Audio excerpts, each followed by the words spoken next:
ಸ್ನೇಹಿತರೆ, ಸರಿಗಮಪ ಎಂಬ ರಿಯಾಲಿಟಿ ಶೋನ ಮೂಲಕ ಅದು ಎಲ್ಲೋ ಕುರಿ ಕಾಯುತ್ತಿದ್ದಂತಹ ಒಬ್ಬ ಹಳ್ಳಿ ಹೈದ ಸರಿಗಮಪ ಎಂಬ ಒಂದು ರಿಯಾಲಿಟಿ ಶೋಗೆ ಬಂದ್ರೆ ಯಾವ ರೀತಿಯಾಗಿ ಆತನ ಕ್ರೇಜ್ ಇರುತ್ತೆ ಅನ್ನೋದು ಹನುಮಂತನ ವಿಷಯದಲ್ಲಿ ಸಾಬೀತಾಯಿತು. ಸರಿಗಮಪ ಎಂಬ ರಿಯಾಲಿಟಿ ಶೋನಲ್ಲಿ ಭಾಗವಹಿಸುವುದಷ್ಟೇ ಅಲ್ಲದೆ ಅಲ್ಲಿ ರನ್ನರ್ ಅಪ್ ಆಗಿ ಹೊರಬರ್ತಾನೆ. ಅಲ್ಲಿಂದ ಹನುಮಂತನ ಲಕ್ಕೆ ಬದಲಾಗಿ ಹೋಗುತ್ತೆ. ಅದು ಆದ ನಂತರ ಸಾಲು ಸಾಲು ಅವಕಾಶಗಳು ಹನುಮಂತನ ಮನೆ ಬಾಗಿಲಿಗೆ ಬರುತ್ತವೆ. ಅದು ಅಲ್ಲದೆ ಸಾಕಷ್ಟು ಕಾರ್ಯಕ್ರಮಗಳಿಗೆ, ಜಾತ್ರೆಗೆ, ಮದುವೆ ಫಂಕ್ಷನ್ ಗಳಿಗೆ, ದೊಡ್ಡ ದೊಡ್ಡ ಕಾರ್ಯಕ್ರಮಗಳಿಗೆ ಹನುಮಂತ ಹೋಗಿ ಆಡಲು ಶುರು ಮಾಡುತ್ತಾನೆ. ಸ್ನೇಹಿತರೆ, ಸರಿಗಮಪ ಎಂಬ ವೇದಿಕೆಯ ಮೂಲಕ ಹನುಮಂತನಿಗೆ ಒಂದು ಜೀವನ ಸಿಕ್ತು. ಅದು ಆದ ನಂತರ ನೆಕ್ಸ್ಟ್ ಸೀಸನ್ ಬರೋಷ್ಟರಲ್ಲಿ ಹನುಮಂತನ ಕ್ರೇಜ್ ಒಂದು ಮಟ್ಟಿಗೆ ಕಡಿಮೆ ಆಗಿತ್ತು. ಇದು ಎಲ್ಲ ಆದ ನಂತರವೂ ಸಹಿತ ಹನುಮಂತ ಸಾಕಷ್ಟು ಪ್ರೋಗ್ರಾಮ್ ಗಳಿಗೆ ಹೋಗ್ತಿದ್ದ ಬರ್ತಿದ್ದ. ಈ ರೀತಿ ಇರುವಂತಹ ಹನುಮಂತನಿಗೆ ಬಿಗ್ ಬಾಸ್ ಕಡೆಯಿಂದ ಒಂದು ಅವಕಾಶ ಬರುತ್ತದೆ. ಬಿಗ್ ಬಾಸ್ ಕಡೆಯಿಂದ ಅವಕಾಶ ಬರುತ್ತಿದ್ದಂತೆ ಹನುಮಂತ ಬಿಗ್ ಬಾಸ್ ಗೆ ಎಂಟ್ರಿ ಕೊಡ್ತಾನೆ. ಸ್ನೇಹಿತರೆ, ಹನುಮಂತ ಬಿಗ್ ಬಾಸ್ ಗೆ ಎಂಟ್ರಿ ಕೊಡುವ ಮೂಲಕ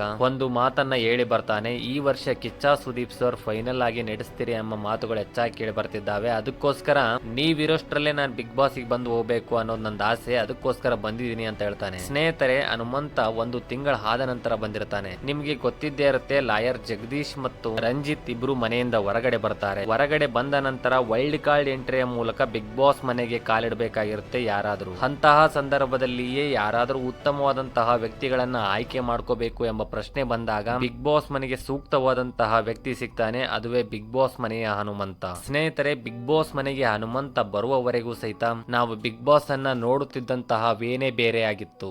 ಆದರೆ ಬಿಗ್ ಬಾಸ್ ಮನೆಗೆ ಹನುಮಂತ ಬಂದ ನಂತರ ಅಲ್ಲಿ ಕಾಮಿಡಿ ಚಲವಾಯಿತು. ಬಿಗ್ ಬಾಸ್ ಮನೆಯಲ್ಲಿ ಬರೀ ಗಲಾಟೆಗಳನ್ನೇ ಕೇಳುತ್ತಿದ್ದ ನಮಗೆ ಸಮಾಜಕ್ಕೆ ಉತ್ತಮವಾದಂತಹ ಮೆಸೇಜ್ ಕೊಡುವಂತಹ ಹಾಡುಗಳನ್ನ ಬಿಗ್ ಬಾಸ್ ಮನೆಯಲ್ಲಿ ಹನುಮಂತ ಬಂದ ನಂತರ ಕೇಳೋಕೆ ಸ್ಟಾರ್ಟ್ ಆಯ್ತು. ಸ್ನೇಹಿತರೆ, ಇದು ಆಗುತ್ತಿದ್ದಂತೆಯೇ ನಮ್ಮ ಜನಗಳಿಗೆ ಹನುಮಂತನ ಮೇಲೆ ಇಲ್ಲಿಲ್ಲದ ಪ್ರೀತಿ ಬರಲು ಸ್ಟಾರ್ಟ್ ಆಯ್ತು. ಹನುಮಂತನ ಮುಗ್ಧತೆಗೆ ಮತ್ತು ಹನುಮಂತನ ನಿಷ್ಕಲ್ಮಶವಾದ ಮನಸ್ಸಿಗೆ ನಮ್ಮ ಇಡೀ ಕರ್ನಾಟಕದ ಜನತೆ ಮನಸೋತಿದ್ರು. ಪ್ರತಿಯೊಂದು ಹಾಡು ಸಹಿತ, ಪ್ರತಿಯೊಂದು ಮಾತು ಸಹಿತ ಸಮಾಜಕ್ಕೆ ಏನಾದರೂ ಒಂದು ರೀತಿಯಲ್ಲಿ ಮೆಸೇಜ್ ತಲುಪುವಂತಹ ರೀತಿಯಾಗಿರುತ್ತಿತ್ತು. ಆತ ಹಾಡಿನ ಮೂಲಕವೇ ಸಮಾಜಕ್ಕೆ ಏನು ಕೊಡಬೇಕು, ಏನಿಲ್ಲ, ಯಾರಿಗೆ ಏನ್ ಹೇಳ್ಬೇಕು ಅದನ್ನ ಹಾಡಿನ ಮೂಲಕವೇ ಹೇಳ್ತಿದ್ದ. ಇದನ್ನ ನಮ್ಮ ಜನಗಳು ಕೇಳುತ್ತಿದ್ದಂತೆಯೇ ಹನುಮಂತನಿಗೆ ಒಂದು ಹೊಸ ಫ್ಯಾನ್ ಬೇಸ್ ಕ್ರಿಯೇಟ್ ಆಗಕ್ಕೆ ಸ್ಟಾರ್ಟ್ ಆಯ್ತು. ಸ್ನೇಹಿತರೆ, ಇದರೆಲ್ಲದರ ನಡುವೆ ಹನುಮಂತನನ್ನ ಫೈನಲ್ ಗೆ ಕರ್ಕೊಂಡ್ ಬರ್ತಾರೆ ನಮ್ಮ ಜನಗಳು. ಫೈನಲ್ ಗೆ ಕರ್ಕೊಂಡ್ ಬರೋದಷ್ಟೇ ಅಲ್ಲ, ಬಿಗ್ ಬಾಸ್ ನ ಕಪ್ ನ ಗೆಲ್ತಾನೆ ಹನುಮಂತ. ಸ್ನೇಹಿತರೆ, ಬಿಗ್ ಬಾಸ್ ನ ಕಪ್ ಗೆದ್ದ ನಂತರ ಹನುಮಂತನ ಕ್ರೇಜ್ ಯಾವ ರೇಂಜ್ ಸ್ಟಾರ್ಟ್ ಆಗುತ್ತೆ ಅಂತಂದ್ರೆ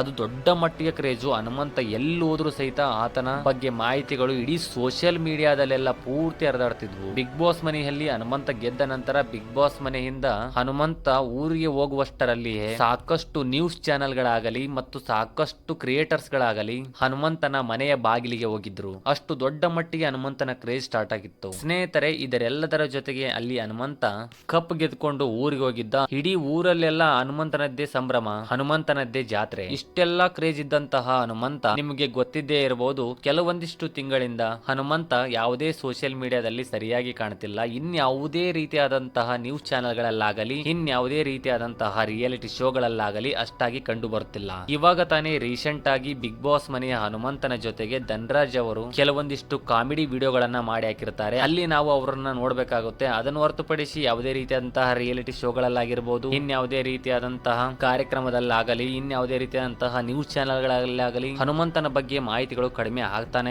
ಬಂದವು. ಸ್ನೇಹಿತರೆ, ಇಲ್ಲಿ ಬಿಗ್ ಬಾಸ್ ಮನೆಯಲ್ಲಿ ಹನುಮಂತ ಕಪ್ ಗೆದ್ದ ನಂತರ ಬಿಗ್ ಬಾಸ್ ಮನೆಯಿಂದ ಹೊರಗೆ ಬರುವಷ್ಟರಲ್ಲಿ ಒಂದು ರಿಯಾಲಿಟಿ ಶೋ ಹನುಮಂತನನ್ನ ಕಾಯ್ತಿತ್ತು. ಆದ್ರೆ ಬಿಗ್ ಬಾಸ್ ಮನೆಯಿಂದ ಹೊರಗೆ ಬಂದ ತಕ್ಷಣ ಹನುಮಂತನಿಗೆ ಸಾಕಷ್ಟು ಕಾರ್ಯಕ್ರಮಗಳು ಬಂದವು. ಆ ಕಾರ್ಯಕ್ರಮಗಳ ನಡುವೆ ಈ ರಿಯಾಲಿಟಿ ಶೋನ ಬಿಡಬೇಕಾಯ್ತು. ಅದು ಆದ ನಂತರ ಅಷ್ಟೊಂದಾಗಿ ನಾವು ಯಾವುದೇ ರಿಯಾಲಿಟಿ ಶೋಗಳಲ್ಲಿ ಹನುಮಂತನನ್ನ ಕಾಣಲಿಲ್ಲ. ಸ್ನೇಹಿತರೆ, ಇದು ಹನುಮಂತನ ವಿಷಯದಲ್ಲಿ ಅಷ್ಟೇ ಅಲ್ಲ, ಬಿಗ್ ಬಾಸ್ ಮನೆಯಿಂದ ಯಾರು ಹೊರಗಡೆ ಬರ್ತಾರೆ ಅವ್ರದ್ದು ಹತ್ತತ್ರ ಒಂದು 3 ತಿಂಗಳವರೆಗೂ ಕ್ರೇಜ್ ಕಡಿಮೆನೇ ಆಗಲ್ಲ. 3 ತಿಂಗಳು ಆಗ್ತಾ ಆಗ್ತಾ ಆಗ್ತಾ ಅವರ ಕ್ರೇಜ್ ಕಡಿಮೆ ಆಗ್ತಾ ಬರುತ್ತೆ. ಅದು ಏನಾದ್ರೂ ವರ್ಷ ಕಳೀತಂತಂದ್ರೆ ಇನ್ನೊಂದು ಬಿಗ್ ಬಾಸ್ ಸೀಸನ್ ಪ್ರಾರಂಭವಾಯ್ತು ಅಂತಂದ್ರೆ ಅಲ್ಲಿಗೆ ಅವರ ಕ್ರೇಜ್ ಪೂರ್ತಿ ಖತಮ್ ಆಯ್ತು ಅಂತ ತಿಳ್ಕೋಬೇಕು. ಯಾಕೆಂದ್ರೆ ಇದು ಸೀಸನ್ ನಾವು 12ನೇ ಸೀಸನ್ ಏನ್ ನೋಡ್ತಿದೀವಲ್ಲ, ಉಳಿದ 11 ಸೀಸನ್ ಗಳಿಂದ ಯಾರ್ಯಾರು ಗೆದ್ಕೊಂಡ್ ಬಂದಿದಾರಲ್ಲ ಅವರ ಕ್ರೇಜ್ ಬಿಗ್ ಬಾಸ್ ಮನೆಯಲ್ಲಿ ಯಾವ ರೀತಿಯಾಗಿತ್ತು ಅದಕ್ಕಿಂತ ಹೊರಗಡೆ ಬಂದ ನಂತರ 1000% ಕಡಿಮೆ ಆಗಿರುತ್ತೆ. ಅದು ಬಿಗ್ ಬಾಸ್ ಮನೆಯಲ್ಲಿ ಇದ್ದಂತಹ ಹನುಮಂತನಿಗೂ ಸಹಿತ ಅನ್ವಯಿಸಿತು. ನೀವು ಇವಾಗ ನೋಡ್ತಾನೆ ಇರಬಹುದು, ಬಿಗ್ ಬಾಸ್ ಮನೆಯಲ್ಲಿ ಇದ್ದಂತಹ ಹನುಮಂತನ ಕ್ರೇಜು ಅಷ್ಟಾಗಿ ಹೊರಗಡೆ ಇಲ್ಲ. ಸ್ನೇಹಿತರೆ, ಬಿಗ್ ಬಾಸ್ ಎಂಬ ಒಂದು ಕಾರ್ಯಕ್ರಮ ನೀವು ನೋಡುವವರೆಗೂ ಯಾರನ್ನ ನೀವು ನೋಡಿ ಇಷ್ಟಪಡ್ತೀರಿ, ಯಾರನ್ನ ನೀವು ಪ್ರೋತ್ಸಾಹಿಸ್ತೀರಿ ಅಂತವರ ಕ್ರೇಜ್ ಜಾಸ್ತಿ ಆಗ್ತಾನೆ ಹೋಗುತ್ತೆ. ಆದ್ರೆ ಆದ್ರೆ ಬಿಗ್ ಬಾಸ್ ಮುಗಿದ ನಂತರ ಅವರ ಕ್ರೇಜ್ ಕಡಿಮೆ ಆಗುತ್ತೆ ಅನ್ನೋದು ಮಾತ್ರ 100% ಸತ್ಯ. ಇದಕ್ಕೆ ಕಾರಣವೇ ಸೋಷಿಯಲ್ ಮೀಡಿಯಾ. ಸ್ನೇಹಿತರೆ, ಅವರು ಬಿಗ್ ಬಾಸ್ ಮನೆಯಲ್ಲಿರಲಿ, ಬಿಗ್ ಬಾಸ್ ಮನೆಯಿಂದ ಕಪ್ ಗೆದ್ದ ನಂತರ ಅವರ ಸಾಕಷ್ಟು ವಿಡಿಯೋಗಳು ಸೋಷಿಯಲ್ ಮೀಡಿಯಾದಲ್ಲಿ ಹರಿದಾಡ್ತಿರ್ತವೆ. ಎಲ್ಲಿ ನೋಡಿದ್ರು ಅವರ ಹೆಸರೇ ಕೇಳ್ತಿರುತ್ತೆ. ಆದ್ರೆ ಅದು ತುಂಬಾ ದಿನ ಇರಲ್ಲ, ಅದು ಬರ್ತಾ ಬರ್ತಾ ಬರ್ತಾ ಕಡಿಮೆ ಆಗ್ತಾ ಬರುತ್ತೆ. ಅದು ಇನ್ನೊಂದು ಸೀಸನ್ ಬರೋ ಅಷ್ಟರಲ್ಲಿ ಅವರ ಕ್ರೇಜ್ ಪೂರ್ತಿ ಕಡಿಮೆ ಆಗಿ ಹೋಗುತ್ತೆ. ಇವಾಗ ಬಿಗ್ ಬಾಸ್ ಮನೆಯ ಹನುಮಂತನ ಕ್ರೇಜು ಸಹಿತ ಕಡಿಮೆ ಆಗಿದೆ ಅನ್ಸುತ್ತೆ. ಬಿಗ್ ಬಾಸ್ ಮನೆಯ ಹನುಮಂತ ಸೋಷಿಯಲ್ ಮೀಡಿಯಾದಿಂದ ಕಾಣೆ ಆಗಿದ್ದಾನೆ ಅಂತ ಹೇಳ್ಬೋದು. ಎಲ್ಲೋ ಒಂದು ಕಡೆ ರೀಲ್ಸ್ ಮಾಡ್ಕೊಂಡು ಕಾಮಿಡಿ ವಿಡಿಯೋಗಳನ್ನ ಮಾಡ್ಕೊಂಡು ಇವಾಗ ಮತ್ತೆ ಕಾಣ್ತಿದ್ದಾನೆ. ಆದ್ರೆ ಹನುಮಂತನನ್ನ ಹೊರತುಪಡಿಸಿ ಸಹಿತ ಹಿಂದೆ ಸಾಕಷ್ಟು ಬಿಗ್ ಬಾಸ್ ಸೀಸನ್ ಗಳು ನಡೆದಿದ್ದಾವಲ್ಲ, ಅವುಗಳ ವಿನ್ನರ್ ಸಹಿತ ನಮಗೆ ಅಷ್ಟಾಗಿ ಇವಾಗ ಯಾರು ಅಂತಾನೆ ಸಹಿತ ಗೊತ್ತಿರಲ್ಲ. ಮೊದಲನೇ ಸೀಸನ್ ನಿಂದ 11ನೇ ಸೀಸನ್ ವರೆಗೂ ಬಿಗ್ ಬಾಸ್ ನ ಎಷ್ಟು ಜನ ಗೆದ್ದಿದ್ದಾರೆ, ಅವರ ಹೆಸರು ಏನು ಅಂತ ನಾವು ಕೇಳಿದ್ರೆ ನಮ್ಮಲ್ಲಿ 90% ಜನಕ್ಕೆ ಯಾವ್ಯಾವ ಸೀಸನ್ ನಲ್ಲಿ ಯಾರ್ಯಾರು ಬಿಗ್ ಬಾಸ್ ನ ಕಪ್ ಗೆದ್ದಿದ್ದಾರೆ ಅನ್ನೋದು ಮರ್ತೋಗಿರುತ್ತೆ. ಸ್ನೇಹಿತರೆ, ಈ ಮಾಹಿತಿಯ ಬಗ್ಗೆ ನಿಮ್ಗೆ ಏನ್ ಅನ್ಸುತ್ತದೆ? ಇವಾಗ ಕ್ರೇಜ್ ಕಡಿಮೆ ಆಗಿದೆನೋ ಇಲ್ಲ ಹನುಮಂತನದ್ದು ಅಂತ ನೀವು ಕಮೆಂಟ್ ಬಾಕ್ಸ್ ಅಲ್ಲಿ ತಿಳಿಸಿ ಅಂತ ಹೇಳುತ್ತಾ, ಮತ್ತೆ ಮುಂದಿನ ವಿಡಿಯೋದಲ್ಲಿ ಭೇಟಿಯಾಗೋಣ. ನಿಮ್ಗೆ ಯಾವ ಟಾಪಿಕ್ ಮೇಲೆ ವಿಡಿಯೋ ಬೇಕು ಅನ್ನೋದನ್ನ ಕಮೆಂಟ್ ಬಾಕ್ಸ್ ಅಲ್ಲಿ ತಿಳಿಸಿ ಅಂತ ಹೇಳುತ್ತಾ, ಮತ್ತೆ ಮುಂದಿನ ವಿಡಿಯೋದಲ್ಲಿ ಸಿಗುವವರೆಗೂ ಜೈ ಹಿಂದ್, ಜೈ ಕರ್ನಾಟಕ ಮಾತೈ.